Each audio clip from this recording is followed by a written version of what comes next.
Elle se destinait à une carrière de biologiste, mais l'étude des structures cellulaires l'a affligée. Elle s'est alors regardée et a décidé d'apprendre la mode.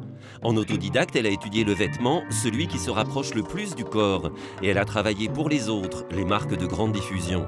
Princesse Tam Tam, Etam, Wacoal, Le Printemps, La Redoute. Et puis elle s'est lassée. Lassée des compromis, du mass market. Elle décide alors de faire du beau et de le défendre. Elle, c'est Hélène Poneau. Dans la corsetterie, il y a aussi quelque chose qui est devenu une loi, c'est ou quelque chose de quotidien, d'orthopédique, et voilà, comme des chaussettes pour faire du sport, ou le côté sexy. Et il n'y a pas le droit à l'entre-deux.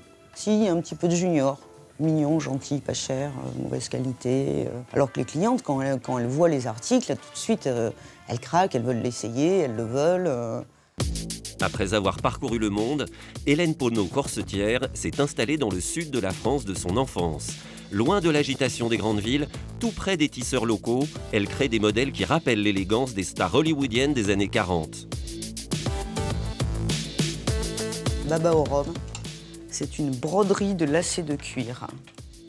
Quand on dit cuir, tout de suite, on s'attend à autre chose. Ça peut être romantique, ça peut être des jolies fleurs. Elle se bat contre la crise, contre la concurrence asiatique, pour imposer une nouvelle image des femmes. Moi, ce que je voulais aussi, surtout, c'était donner des valeurs de respect. Je veux dire, il n'y a pas besoin d'avoir une grosse poitrine pour être jolie, il n'y a pas besoin de prendre des poses. Vous regardez toutes les marques de lingerie, on se demande à quoi ils ont pensé quand ils font prendre la pose. Hélène Poneau a également investi l'univers de la haute couture. Elle a travaillé en étroite collaboration avec Christophe Josse pour une collection spécifique printemps-été. Ce travail unique s'exerce sous une contrainte particulière, jouer avec l'esprit même de l'objet corset très astreignant pour lui donner une image d'une grande souplesse.